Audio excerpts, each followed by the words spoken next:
HFY Stories' 4 eyes blinked in sequence as he scrolled through the Galactic Threat Assessment database.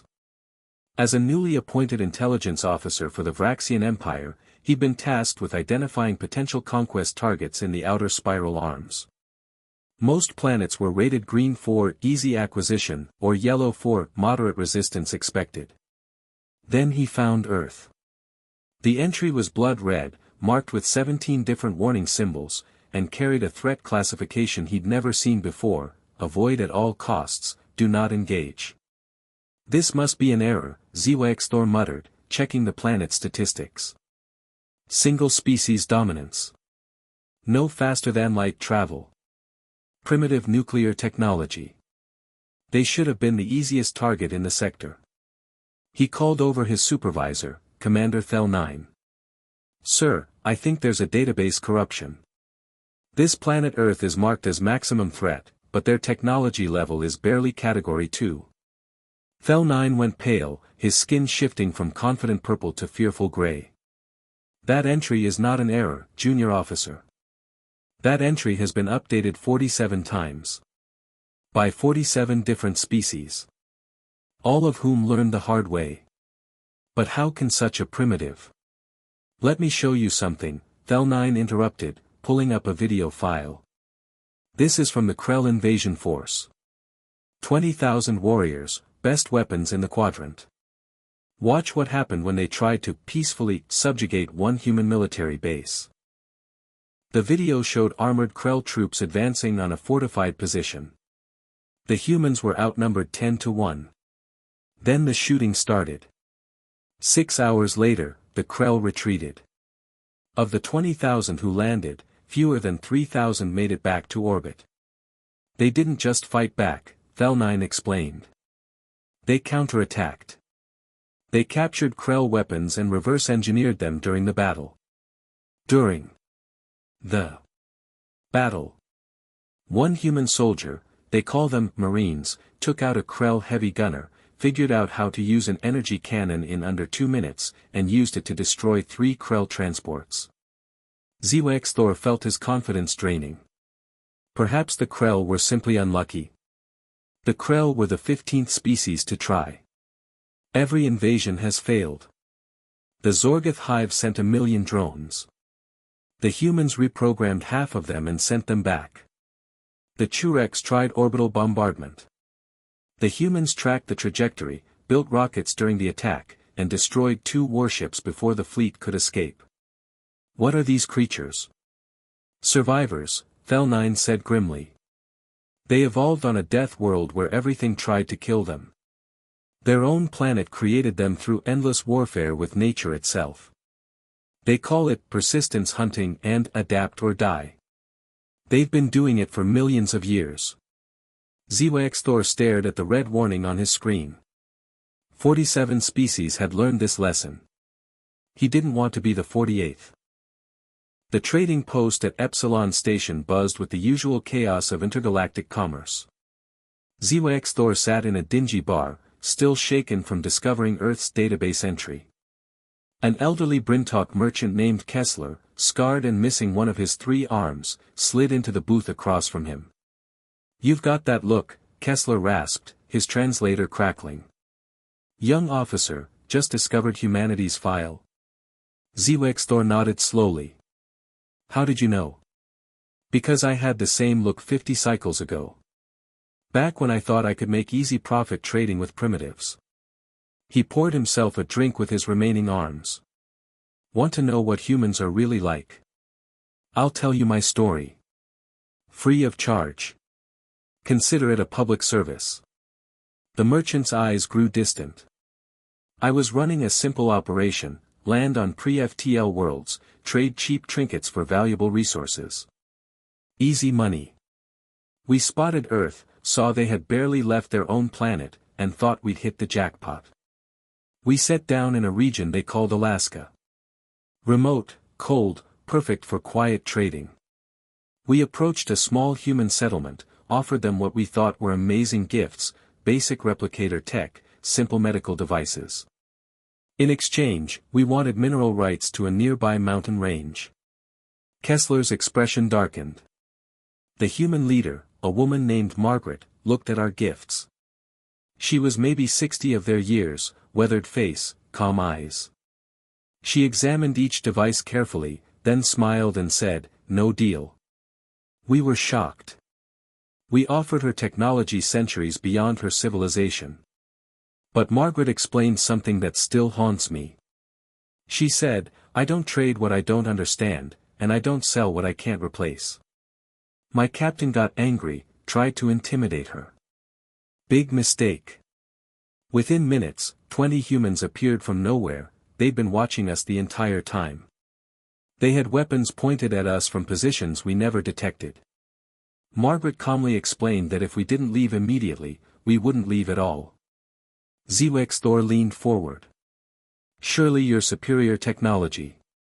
"Technology means nothing if you can't use it," Kessler interrupted. As we retreated to our ship, one of my crew members tried to grab a human child, thinking we could take a hostage. The child's mother moved so fast none of us saw it coming. She broke 3 of my crew members' limbs in under 5 seconds. With her bare hands. Later, we found out that woman was a farmer. Not even a soldier. Just an ordinary human protecting her offspring. The merchant refilled his glass. But here's the part that terrified me most. As we left orbit, our sensors detected something.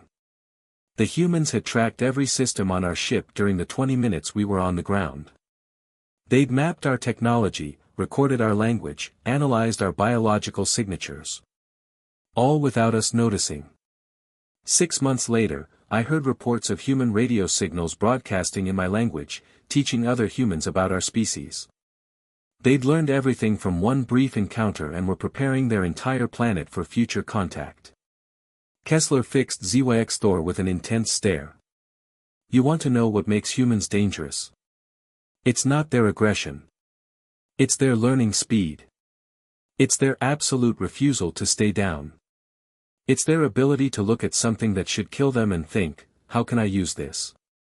Mark my words, young officer, humanity isn't classified as, don't even think about it, because they're strong. It's because they get stronger every time someone's stupid enough to challenge them." Ambassador Catherine of the Sakari Consortium had a reputation as the galaxy's most efficient problem solver. When diplomatic solutions failed, Catherine made problems disappear. Permanently. So when the Consortium Council decided humanity's rapid technological advancement posed a future threat, they called Catherine. One target, the Council leader explained. The human scientist responsible for their quantum breakthrough. Eliminate him, set their research back decades, and we maintain our technological advantage. Catherine accepted the contract. One primitive human. Simple work.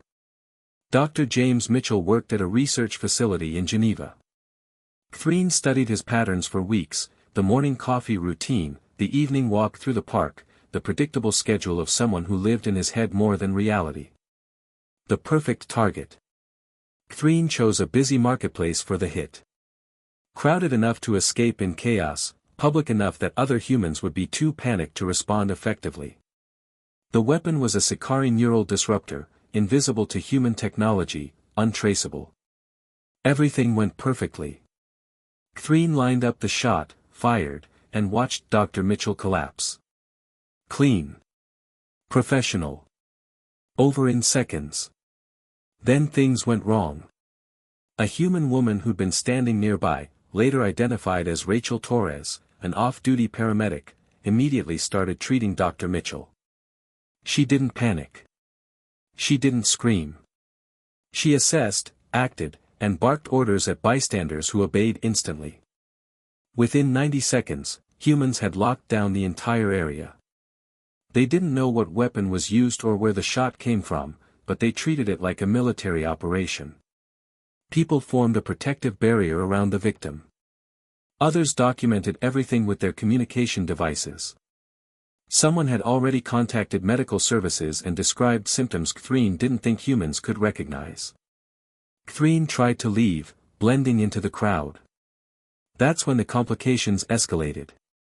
"You're walking wrong," a voice said in perfect Sakari. Catherine froze. A human male, mid-40s, completely unremarkable, stood blocking the exit. His name tag read, Marcus Webb, Festival Security. Humans step heel-toe in crowds, Marcus continued in Sakari, his accent flawless. You're stepping toe-heel. Plus, you're moving against the panic pattern. Everyone's pushing toward the incident to help or a way to escape. You're moving tangentially. Professional extraction route. Catherine reached for a backup weapon. Marcus smiled sadly. I wouldn't. 3 people are already filming you. If I disappear, you're the last person seen with me. If you run, you confirm guilt. If you attack, well. He gestured around. Hundreds of humans, already on high alert, already treating this as terrorism. How did you know my language? Catherine demanded. Duolingo added Sakari last year. I needed something to do during my commute.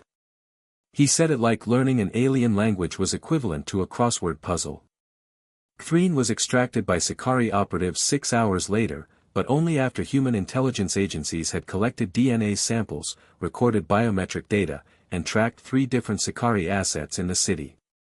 Dr. Mitchell survived. Humans reverse-engineered the neural disruptor from tissue samples. Within a year, they developed defenses. The council called Catherine to ask what went wrong. Everything, Catherine reported. Their chaos has pattern. Their civilians respond like soldiers. Their random security guard spoke my language. They don't just react to threats, they learn from them instantly. Catherine retired after that mission. Some problems, the assassin realized, can't be eliminated. They can only be avoided. The database entry for Earth gained another update. Assassination attempts accelerate their advancement. Do not attempt. Grand Historian Velnath was preparing a lecture on forgotten galactic conflicts when she stumbled across a classified file labeled The 60-Hour War. Curious, she decrypted the century-old document. What she found made her primary heart stop. The file detailed a conflict between the Drax Empire and Earth, dated approximately 70 years after humans first appeared in the database. The Drax were a warrior species who'd conquered 42 systems. They'd viewed humanity's, don't even think about it, classification as a challenge to their martial honor. The war began when a Drax battle fleet emerged from hyperspace near Mars. 200 warships carrying 500,000 warriors, the largest invasion force ever assembled against a single species. The Drax admiral, Korvax the Undefeated, sent a standard declaration, surrender or be destroyed. Humanity's response came from someone identified only as Commander Okonkwo, Terran Defense Coalition. The message was 3 words, come and take it. The initial engagement lasted 45 minutes. The Drax fleet advanced in traditional formation, confident in their superior numbers and firepower. Human defenders numbered only 37 ships, converted civilian vessels with improvised weapons. The Drax lost 18 ships in the first volley. According to tactical analysis, humans had done something unprecedented. They'd calculated the Drax formation patterns from previous conquered worlds, predicted their exact approach vectors, and placed nuclear mines in a 3-dimensional grid precisely where the fleet would emerge. They anticipated our formation before we arrived, Korvax's log noted, his confidence shaken. The Drax adapted, broke formation, and pressed the attack. The human ships scattered, retreating toward Earth. It looked like a rout. It was a trap. Every major city on Earth had been equipped with military-grade railguns. As the Drax fleet pursued the fleeing ships into Earth's gravity well, they entered the range of 7,000 ground-based cannons firing in coordinated volleys. The sky became a shooting gallery. They turned their entire planet into a fortress, Korvax recorded, shock evident in his voice. Every human settlement is a firebase.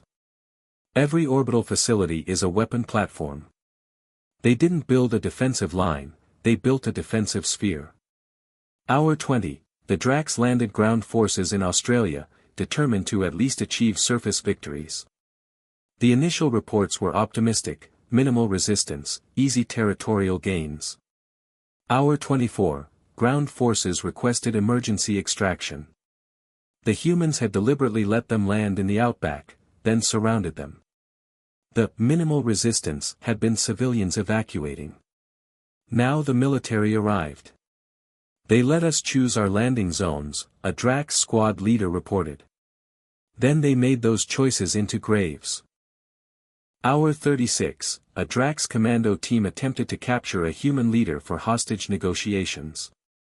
They infiltrated a building in London where human defense coordinators were directing operations. The building was empty. Humans were coordinating their global defense from thousands of distributed locations simultaneously, communicating through networks the Drax couldn't jam. The defense center was bait. Hour 48, Korvax prepared a final assault with all remaining forces, 63 ships and 200,000 warriors.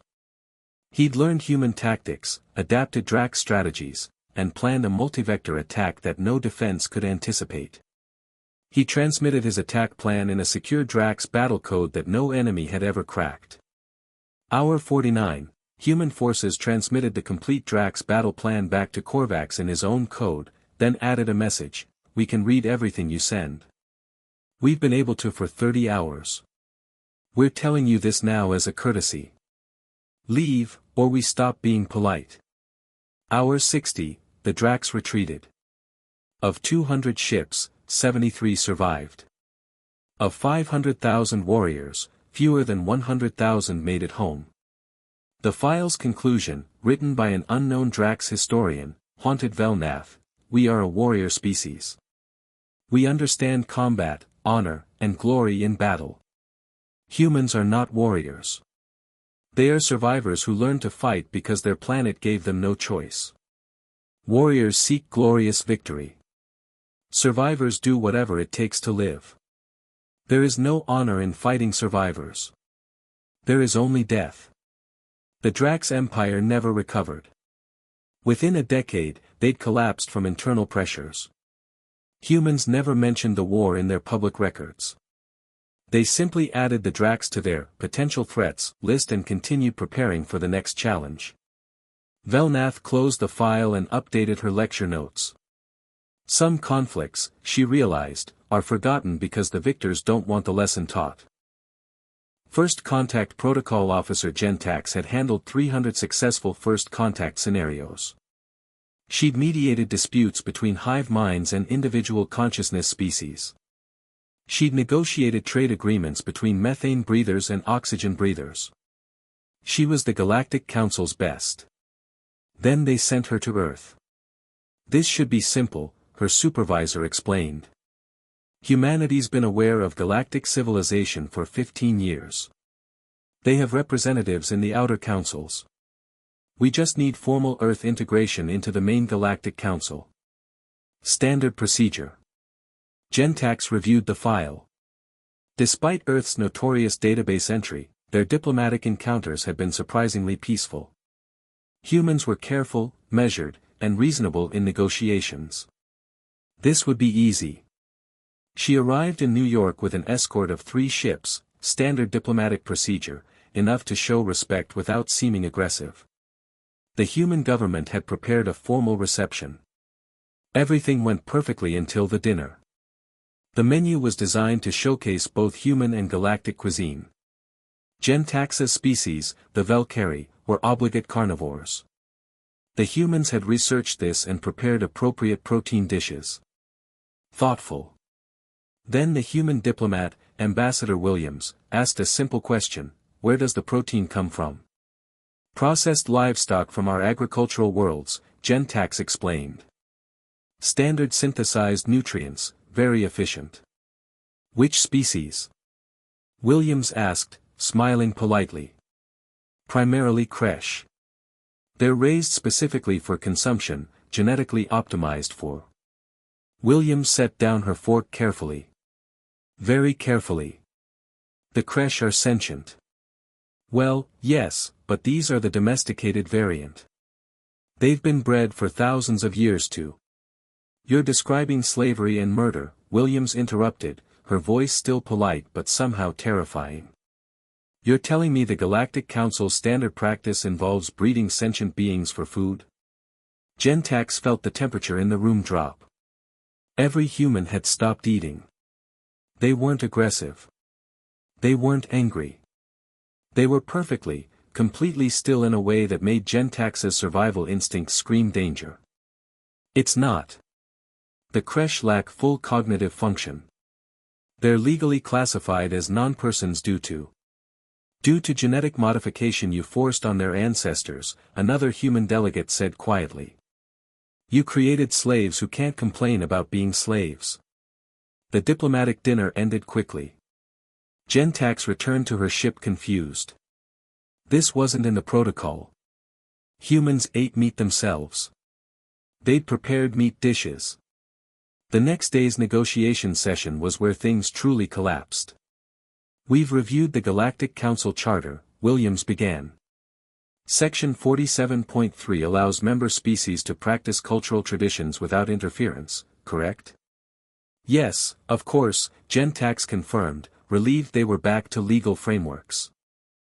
And Section 89.12 states that Council members cannot prohibit other members from hosting diplomatic relations with non-Council species.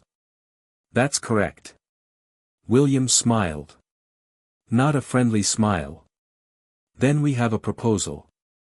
Earth will join the Galactic Council on one condition: we're immediately establishing diplomatic relations with the creche, the Pelgoroth servitor class, the Xayandari labor forms, and every other non-person species you've created through genetic modification. That's. You can't. Gentax struggled to form words. Those aren't species. They're property. Not anymore, Williams said calmly. Because once we establish diplomatic relations, they become potential council members. And once they're potential council members, they have rights under council law. Including the right to representation and the right to cease being genetic property. Gentax looked at her supervisor via communication link. His expression mirrored her horror. Humans had found a loophole that could unravel 10,000 years of galactic civilization's economic structure. You're threatening to destabilize the entire council over livestock. Gentax asked, incredulous. No, Williams corrected. We're threatening to destabilize your entire civilization over slavery. There's a difference. The meeting lasted 6 more hours. It ended with a compromise that satisfied no one. Earth would join the council, but as an observer member with limited voting rights. In exchange, humans wouldn't immediately pursue diplomatic relations with genetically modified servitor species. But the damage was done. Within a month, 17 servitor species had petitioned Earth for protection. Within a year, the creche liberation movement was the fastest-growing political force in 3 sectors. Humans were sending advisors to help organize resistance. Gentax updated the Earth database entry personally. Humanity views slavery as an existential offense. They will burn down civilization as a matter of principle. Avoid diplomatic contact until servitor species issue resolved. The Galactic Council was discovering what Earth's own history had proven: some species will fight wars they cannot win for principles they won't abandon. Humans were exactly that type of species. Captain Tolvex of the science vessel Luminous Discovery was having a terrible day. His ship had suffered a catastrophic navigation system failure and was drifting helplessly near an asteroid field in what was politely called the edge of nowhere. More specifically, they were drifting in Solar System X-772, better known as that system where the crazy Deathworlders live. Tell me we can fix this before they notice, Tolvex begged his engineer. 3 days minimum for repairs, the engineer reported. And sir, they definitely noticed.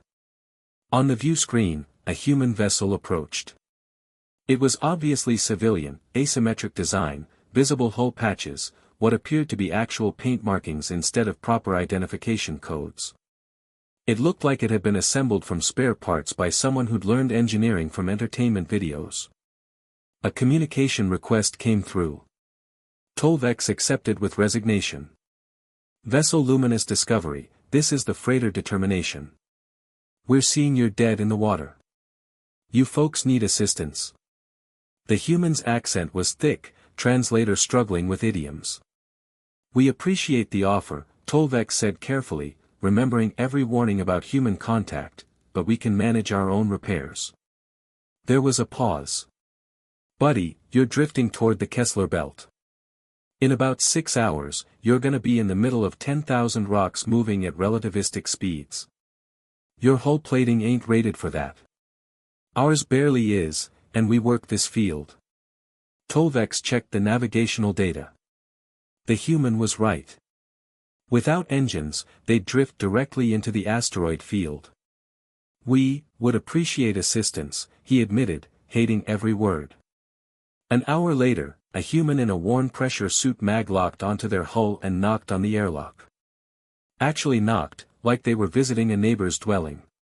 The human introduced himself as Pete, which the translator rendered as approximately small rock. Pete was perhaps 50 human years, weather-beaten, and carried a toolbox that looked older than Tolvex's career. Right, let's see what we're working with, Pete said, cracking open the navigation system panel. Ha! Yeah, this is a vortex system. Good hardware, but the quantum oscillators get misaligned if you don't recalibrate every 6 months. Let me guess, you're behind on maintenance.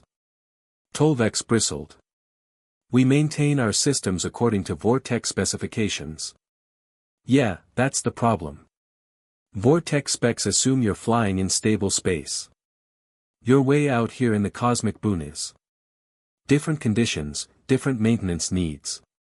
Pete pulled out a device that looked like it was built from scrap. I've got a calibration tool that should fix this right up.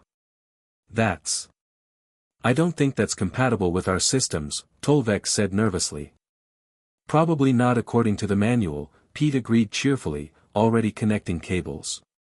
But I've fixed 3 vortex systems this year. Turns out if you bypass the secondary moderator and recalibrate the oscillators directly, you can get it running better than factory specs. The engineer made a horrified noise. You're modifying a sealed quantum system with improvised tools. Yep. That should be impossible. The quantum field would collapse. Would have agreed with you 2 years ago. Then my niece, she's studying physics at university, explained about quantum field flexibility, and I figured I'd try some things. Pete made an adjustment. The navigation system hummed to life. There we go. You'll want to recalibrate again in about 4 months, but you should be good to get wherever you're going. Tolvex stared at the functional navigation system. How much do we owe you? Pete waved him off. Nothing. We're neighbors out here. Neighbors help neighbors. Plus, you folks were polite, didn't threaten me, and let me work. That's payment enough. But this is worth thousands of credits in labor alone. Maybe where you're from. Out here, we've got a different economy. Pete packed up his tools. You need anything else? Food? Water? I've got extra supplies. The crew didn't need anything, but Pete left them with a communication code, in case you're ever out this way and need help, and a bag of what he called, good luck snacks. After Pete's ship departed, the engineer examined the repairs in detail. Captain, this is. The modifications he made actually improved our system efficiency by 18%. He fundamentally redesigned 3 components to work better than the original vortex specifications. With improvised tools. In 90 minutes. Tolvex pulled up the database entry for Earth. He added a new note: humans may be the most dangerous species in the galaxy, but they're also the most helpful. This is somehow more terrifying. They treat fixing your ship with the same casual competence they treat destroying it. They can't be predicted because they refuse to be what their capabilities suggest they should be. Later, Tolvex learned that Pete was actually Dr. Peter Morrison, former aerospace engineer with 3 advanced degrees, who'd retired to run asteroid mining operations, because the rocks don't talk back. The fact that one of humanity's greatest engineering minds considered himself an ordinary mechanic doing a neighbor a favor perfectly summed up why the galaxy feared them. HFY Thor, now a decorated commander after decades of service, sat in the same intelligence office where his career began. The Galactic database file on Earth glowed on his screen, now over 400 pages of warnings, addendums, and incident reports. A junior officer, fresh from the academy, approached nervously. "Sir, I've been assigned to review the Earth file. But it doesn't make sense. They've been members of the Galactic Council for 30 years now. They've helped stop 2 wars, contributed technology to 17 species, and prevented the Zorn plague from wiping out the Rimward sector. Why is their file still classified as maximum threat?"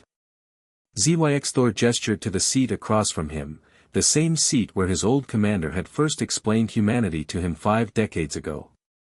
Time to pass along the lesson.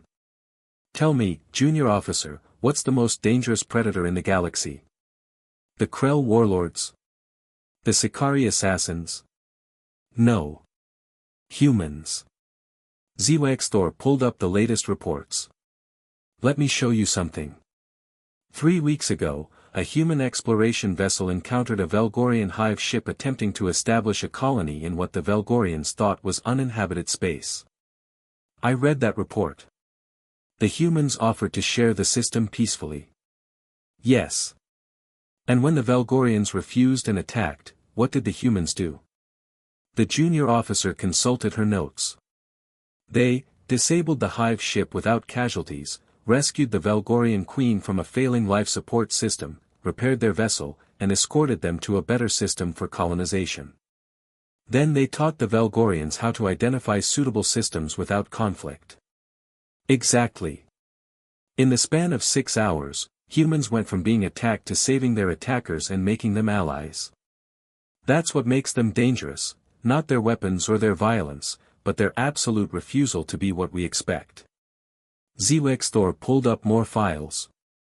15 years ago, the Dracs, remember them, requested human assistance rebuilding their civilization after their empire collapsed. Humans sent not soldiers but teachers, engineers, and agricultural experts. The Dracs are now one of humanity's closest allies. That sounds positive, sir. It is. Until you realize that humans created a loyal ally from a species that once tried to exterminate them by helping them become better than they were. They turned enemies into friends not through fear, but through making those enemies depend on their generosity. The junior officer looked confused. "Sir, are you saying humans are dangerous because they're helpful?" "I'm saying they're dangerous because they redefine what danger means." HFY Thor stood, walking to the window overlooking the station. Every other species in the galaxy operates on predictable patterns. Empires conquer or defend. Traders seek profit. Warriors fight for honor. Humans do all of it and none of it, depending on what serves their goals. They're the only species to ever scare the Sicari Consortium into retiring an assassin, not by catching her, but by making her realize her actions would backfire. They're the only species to defeat the Dracs by making them too afraid to continue. They're the only species to reform galactic slavery laws by threatening to free slaves. HFY Thor turned back to the junior officer. And now they're the only species to help rebuild an empire that tried to destroy them, not because they're saints, but because they calculated that a friendly Drac species is more useful than a destroyed one. So the file stays maximum threat. Forever. Because the moment we stop treating humans as the galaxy's most dangerous species is the moment we forget what makes them truly dangerous. They make you want to trust them. They make you want to be their friend. And then you realize you've given the most aggressively adaptive species in known space everything they need to understand you completely. HFY Thor pulled up the most recent entry in Earth's file. It was from last week, a report from the Council Intelligence Division. Humanity now has diplomatic, trade, or military agreements with 74% of Council species. They have technological exchanges with 86%. They are positioned to become the most influential species in the galaxy within 2 generations, not through conquest, but through making themselves indispensable. The file stays maximum threat, HFY Thor repeated, because humanity is conquering the galaxy by making the galaxy need them. And by the time we all realized what was happening, it was too late to stop it. We're all too busy depending on them. The junior officer was quiet for a long moment. Sir, are we losing? HFY laughed, but it was a tired sound. No. We're not losing. We're just learning what every species that encounters humanity eventually learns: there's no winning. There's only choosing whether you want them as friends or enemies. And given what they do to enemies, friendship is the only logical choice. He added one final note to Earth's database entry: humanity's greatest weapon isn't their technology, their adaptability, or their refusal to quit. It's their ability to make you believe you chose to be their ally. By the time you realize they engineered the circumstance, you're too invested to care. Status: don't even think about opposing them. The junior officer left, understanding finally why the file would never be downgraded. In his quiet office, HFY did something he rarely allowed himself. He pulled up Earth's public broadcasts, what humans called entertainment. Tonight's selection was something called a nature documentary about Earth's ocean predators. The narrator's voice was calm, almost soothing. The orca is one of Earth's apex predators, known for its intelligence and social cooperation. What makes orcas truly remarkable is their cultural learning. They teach each other new hunting strategies, adapting to any prey in any environment. HFY watched as the orcas worked together to hunt prey 3 times their size using tactics that were being taught across generations. He laughed, understanding finally. Humanity hadn't just evolved on a death world. They'd evolved alongside teachers who showed them that the deadliest predators aren't the strongest or the most aggressive. They're the ones smart enough to adapt, social enough to cooperate, and patient enough to learn everything about their prey before making a move. The galaxy had encountered humanity thinking they were the prey. They were wrong. They'd always been wrong. And by the time they realized it, humans had already made sure no one would want to fight them anyway. That was the lesson of Earth: don't even think about it, because if you do, they've already thought 3 steps ahead.